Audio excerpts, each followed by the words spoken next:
Good morning. It's both an honor and a joy to be here in Pleasant Valley today. And I bring you greetings from Lipscomb University, where I work, and from the Harpeth Hills Church of Christ in Nashville, where we are members. This feels like home to me already, just being here today. I'm asking the question this morning, what is the Holy Spirit doing today? And it's a question that maybe makes us a little nervous, I don't know, but I believe it's a very important question. Some years ago, a man named Daniel Wallace, who is a seminary professor in Texas, told the story of his son, Andy. One day at school, 8-year-old Andy was kicked in the stomach by a school bully and developed stomach pains, which lasted for weeks. One day, about 2 months later, his parents found out that Andy's urine was brown, and they were alarmed, and that very day took him to the family doctor, where he was admitted to Children's Hospital and scheduled for a kidney biopsy. After the biopsy, they got devastating news. Andy had renal cell carcinoma, a rare and deadly form of cancer in children. Andy's kidney was removed, and he received 6 days of testing, which thankfully produced no trace of cancer. Over the next several months, chemotherapy was administered as a preventive measure. Andy lost his hair and a lot of weight. At one point, he weighed 45 pounds, when his twin brother weighed 85. And Dr. Wallace said that he and his wife became an emotional wasteland, and they were angry with God, who felt very far away. Dr. Wallace said these words: "Through this experience, I found that the Bible alone was not adequate. I needed God in a personal way, not just as an object of my study. I needed a personal experience of the Holy One. Yes, I believe the Scriptures are the authoritative and crucial guide, but without experiencing God, the Bible gave me little solace. I began to examine what had become of my faith. I had depersonalized God to such an extent that when I really needed Him, I didn't know how to relate. I longed for God, but found a suffocation of the Spirit, both in my own Christian tradition and in my own heart." Dr. Wallace was a Bible scholar who studied Scripture at a high level in the original languages. But now he found himself asking new questions. He found himself seeking the Spirit of God. He found that his mainly intellectual faith did not sustain him. And he asked the question, if the Spirit did not retire in the first century after inspiring the Bible, then what is the Spirit doing today? That's my question this morning. And that story I just told made me think of James A. Harding. Yes, he's the one for whom Harding University is named. About the year 1906, James Harding was responding to a brother who who believed that the Spirit had been confined now to a book ever since the Bible was complete. Harding didn't buy it. Here's what he said: "A book cannot pray or groan on our behalf. Only the Spirit of God can do that, according to Romans 8. He then said, "I am as far as the east is from the west, from believing that neither God, Christ, nor the Holy Spirit can help us except by talking to us in a book." So if the Spirit is not confined to a book, then I want to ask, what is the Holy Spirit doing today? Let's begin with this. Let's begin with becoming a Christian. Paul says in 1 Corinthians 12:13, "For in one Spirit we were all baptized into one body, Jews or Greeks, slaves or free, and all were made to drink of one Spirit." You see here for Paul, baptism into Christ is a Spirit event. We are baptized in the Spirit and receive the gift of the Spirit. This event marks the transition into this new community of God called church, the body of Christ. Through faith in the Messiah and baptism in the Spirit, God has broken the power of sin and death in our lives, and the process of being conformed to the image of Christ has begun. To describe the Christian's new state, Paul uses the phrases "in Christ" and "in the Spirit." And he uses these phrases almost interchangeably. Being in Christ always means being in the Spirit. In a key passage, Romans 8, verse 9, Paul declares that Christians are in the Spirit and that anyone who does not have the Spirit of Christ does not belong to Christ. Further, Paul says that God has anointed us and put His Spirit in our hearts as a deposit guaranteeing what is to come. 2 Corinthians 1, verse 21. When one is united with Christ, the Spirit becomes the sphere in which the Christian lives. In the New Testament, a primary work of the Spirit, that is to say, a primary thing the Spirit is doing today, is to initiate people into two primary relationships. And these two relationships are focused in two short confessions. First, Jesus is Lord. And second, Abba, Father. Here's how Paul puts it. 1 Corinthians 12, verse 3. No one can say Jesus is Lord except by the Holy Spirit.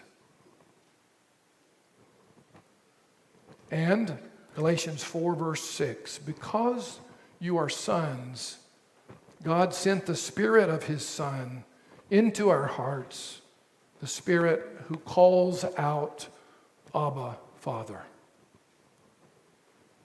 So the Spirit enables these two key relationships. Through the Spirit, we profess that Christ is Lord, and through the Spirit, whom God sends into our hearts, we come to know God as Abba, Father. The Spirit is constantly at work relating people to God, to Christ as Lord, and to His Father as Abba. Let's look further at each of these two relationships. First, the Spirit works constantly to lift up Christ and shine the spotlight on Him. The Spirit works to magnify the Son as the one way to the Father. As Jesus said of the Spirit in John 16, He will not speak on His own authority, but whatever He hears, He will speak. He will glorify me, Jesus said. We could paraphrase it this way. The Spirit draws attention to Jesus. In Scripture, the Spirit seems always to be saying, don't look at me so much, look at the Father and His Son. J.I. Packer uses the image of a floodlight, a spotlight, to capture this role. We all know that a well-placed spotlight or floodlight bathes a building or other object in light. But we are not supposed to focus attention on where the light comes from. So the Spirit is the hidden, he says, the hidden floodlight shining on the Savior. That says it well. The Spirit's focus is not to shine the light on the Spirit's self, but to open up our lives to Christ. In fact, the very truth about Christ becomes understandable to us through the deep work of the Holy Spirit in us. Paul says it this way in 1 Corinthians 2. The Spirit searches all things, even the deep things of God. And we have received the Spirit who is from God, that we may understand what God has freely given us. Second, the Spirit's work constantly draws us or for Christ followers, draws us into an intimate relationship with God the Father. I like to call this dimension of the Spirit's work the Abba experience. It refers to intimacy with God made possible by the death of Jesus and the witness of the Holy Spirit. We've become children of God. We've been adopted into the family of God. And this means that we've become heirs of God and indeed co-heirs with Christ. Christians are adopted sons and daughters in God's family. This image of adoption appears 5 times in the New Testament. And 2 of these passages speak of God as Abba, emphasizing the depth and the intimacy of relationship that Christ's death makes possible. Abba is an Aramaic word. The New Testament's in Greek, but it's a different language. Aramaic was the language that Jesus spoke. And the word was brought into the Greek New Testament by the earliest Christians because Abba was likely Jesus' characteristic way of praying to his Father. It was a term of family intimacy. And it was an intimacy that Jesus experienced in deep ways with his Father. Consider, for example, when he was heading toward the cross in Mark 14, he prayed, Abba, Father, everything is possible for you. Take this cup from me, yet not what I will, but what you will. So Paul says that Christ, together with the Spirit, makes possible our adoption into God's family. He writes to the Galatians, God sent his Son that we might receive the full adoption of sons. And because you are sons, God sent the Spirit of his Son into our hearts, who calls out, Abba, Father. This is an astounding Christian truth. It's hard to get our minds around that when we become followers of Jesus, we become daughters and sons of the Father right alongside Jesus, who was the beloved Son. He was a son by birthright. We become God's children by adoption. Christ was God's heir. We become co-heirs with Christ. Christ prayed, Abba, Father, and the Spirit enables us to cry out, Abba, Father. Paul says that in this regard, the Spirit pours God's love into our hearts. Through the Spirit, the love that the Father shares with His beloved Son is now shared with us. I'm astonished by that. How do we enter into that? Many of us, and I include myself here, for many of us, the actual experience of this Abba, Father love comes hard and slow. It seems to me, and I'm not judging anyone here, it just seems from my observation over many, many years with my friends and others that harsh or distant fathers have set up in a lot of sons and daughters a deep sense of disapproval and an almost unquenchable hunger for affirmation. Popular author Brennan Manning had this experience. He wrote some years ago a book entitled Abba's Child. And he tells of his own long journey to receive Father God's love. He said this, "For 18 years, I proclaimed the good news of God's passionate, unconditional love, utterly convinced in my head, but not feeling it in my heart."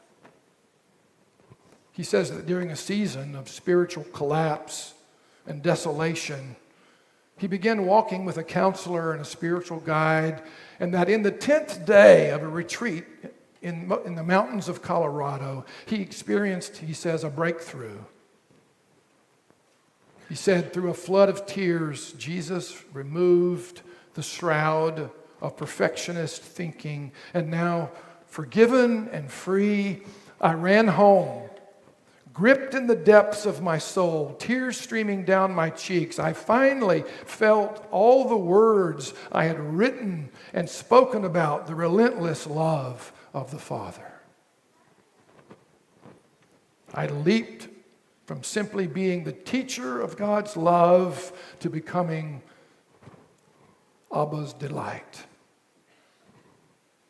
And then he says, that since that experience, he says, my constant charge became, today on planet Earth, you may experience the wonder and beauty of yourself as God's child and temple of the Holy Spirit through Jesus Christ our Lord.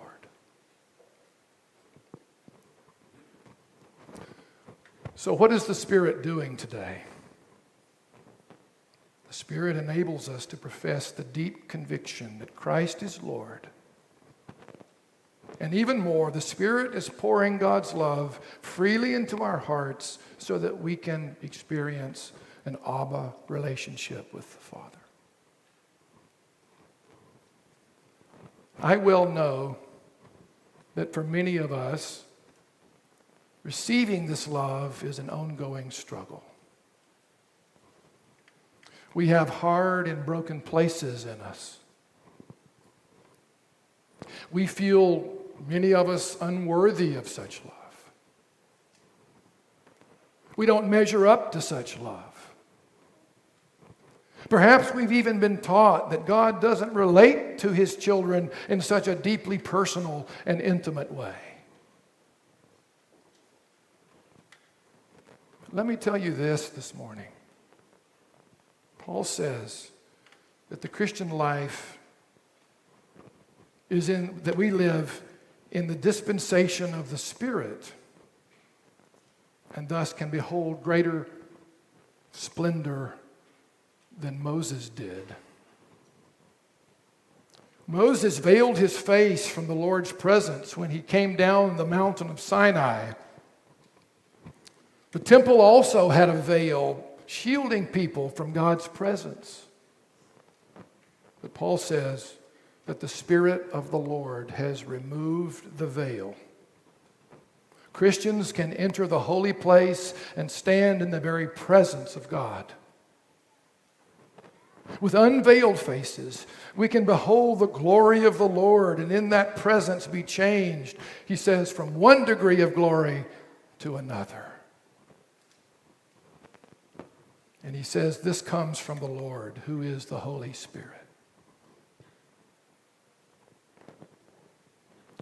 Transformation through the Spirit includes steady mending of the brokenness and disarray that we bring with us to Christ. Let's picture the church as a hospital and rehab center. I mean, it's much more than that, but it is that. The fellowship of the Spirit contains people in various stages of healing and growth toward holiness. Some, in this very church, I submit, some are just being wheeled into the emergency room, fresh from the wreck that has been their lives. And some, I suspect, are just coming out of major life-saving surgery into the recovery room. Others are in need of strong medicine and intensive care. Some, I'm sure, in this very church are taking their first steps after lengthy incapacitation. Many, I suspect, need the renewal of their minds, including training in the practices and truths of the Christian faith. And some with the flush of health are going about their ordinary daily lives. And some, right here, some are emerging as mature children of God and beginning to shine like lights in the darkness of the world. Yeah, it's happening here. So the Spirit does healing and mending and transforming and maturing work in the body of Christ. The Spirit is growing the church into what Paul calls the fullness of Christ. You would need a whole sermon series to unpack that phrase. The fullness of Christ. So what is the Spirit doing today?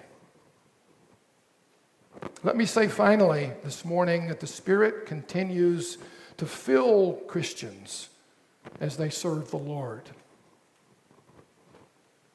Paul exhorts us, Ephesians 5, verse 18, he exhorts believers to be filled with the Spirit, or maybe a better translation, to keep on being filled with the Spirit. The Ephesian disciples are already a temple of the Holy Spirit, but Paul tells them that you are being built together to become a dwelling in which God lives by His Spirit. Chapter 2, verse 22. The Spirit already dwells in the church. We wouldn't be a thriving church without it. Yet the church still needs further filling with the Holy Spirit. Because the Spirit is present and active in the body of Christ, we can experience new fillings of the Spirit. This filling can bring deep healing to our lives. This filling can awaken us to fuller dimensions of God's love and God's grace. It can stir fresh, new joy and peace in our lives when we've been troubled and overwrought. The Spirit may light the fire, a new fire of God's mission in us as He calls us to some service in our community. Paul speaks about God's provision of the Spirit when we face hardship. Yeah. And he speaks of being strengthened with might through His Spirit in your inner being, Ephesians 3:16. Let me say this as we close. We can grow in our openness to the Spirit. We can grow in our attentiveness to the Spirit. Openness to the Holy Spirit is a human variable. The gift of the Spirit we received in baptism can become more fully received and more richly experienced if we are open to it. We can quench that if we wish, but if we're open to it, we can grow in our openness to the Spirit. The truth is that we need more of the Spirit's presence and power in order to be His disciples. We need the Spirit to enable a bolder profession of Christ as Lord. We need more of God's love poured into our hearts to soften and transform those brittle and broken places. And Daniel Wallace, the professor, when his son nearly died of cancer, needed a living and intimate relationship with God that only the Holy Spirit could provide.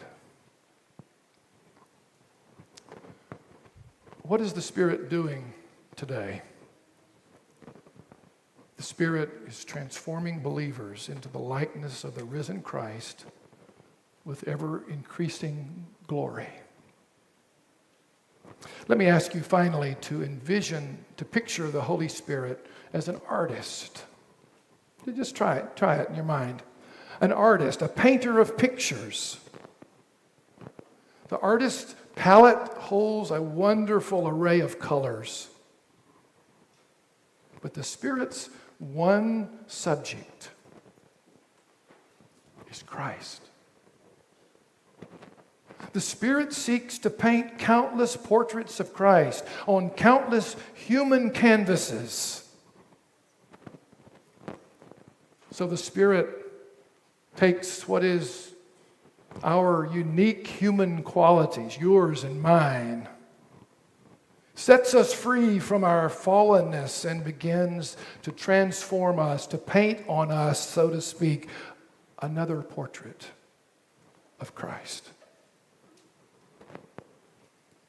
I submit to you that that's what the Holy Spirit is doing today